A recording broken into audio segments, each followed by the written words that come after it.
আমরা যে মুক্তিযুদ্ধ করলাম, মারা গেল 30 লক্ষ লোক মারা গেল, সেই 30 লক্ষ লোকের উপরে দাঁড়ায় আপনি দেশকে আরেকজনের হাতে তুলে দেবেন।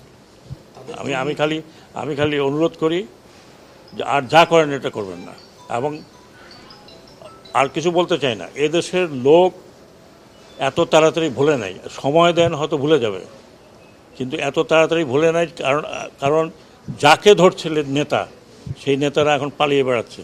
যাকে ধরছে সেই নেতাকে আমরা বাঁচাতে পারছি না। অনেক নেতাকে অনেকে বাঁচিয়েছে, আমরা জানি কে কোথায় আছে। কিন্তু ওটা না করে আপনারা বরং পার্টিকে, এটা অনেক বড় পার্টি এবং I have lot of respect for Awami League. এক সময় আমাদের মতো বাঙালিদের ভরসার জায়গা ছিল এই পার্টি। বাংলাদেশের 52 আন্দোলন, 69 গণ আন্দোলন, স্বাধীনতা, এটা পার্সোনাল কোনো কারণে নষ্ট করবেন না। এটা জাতীয় সম্পদ। আপনারা আসুন, যারা রেগুলার করতে চান।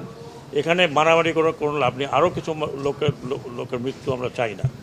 অলরেডি 400 থেকে 500, তারও বেশি মারা গেছে উভয় পক্ষে। পুলিশের এই অবস্থা হয়েছে, আনসারের এই অবস্থা হয়েছে। আর আমরা যদি উস্কানি দিতাম তাহলে আপনারা টিকতে পারতেন না আর্মি ফায়ারে। আমরা আর্মিকে মানা করেছি যে ডোন্ট ওপেন ফায়ার। কারণ কাকে মারবেন আপনি? আপনার এই পুলিশকে দিয়ে কাকে মারিয়েছেন? পুলিশকে দিয়ে মারিয়েছেন আপনার সন্তানকে। আপনার সন্তান না হয় একজন পুলিশের যে সদস্য কী বললেন যে স্যার কটা গুলি লাগে একটা ছেলেকে, তার ছেলের লাশ। এটা করবেন না, অনুরোধ করছি।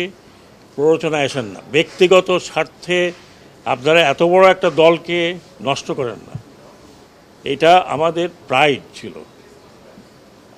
বঙ্গবন্ধুর স্বপ্ন ছিল। নষ্ট করবেন না, এটা আপনার নষ্ট করার কোনো অধিকার নাই। আমাদের যে ইয়াঙ্গার জেনারেশন, এরা করেছে, কোনো পলিটিক্যাল পার্টি করে নাই।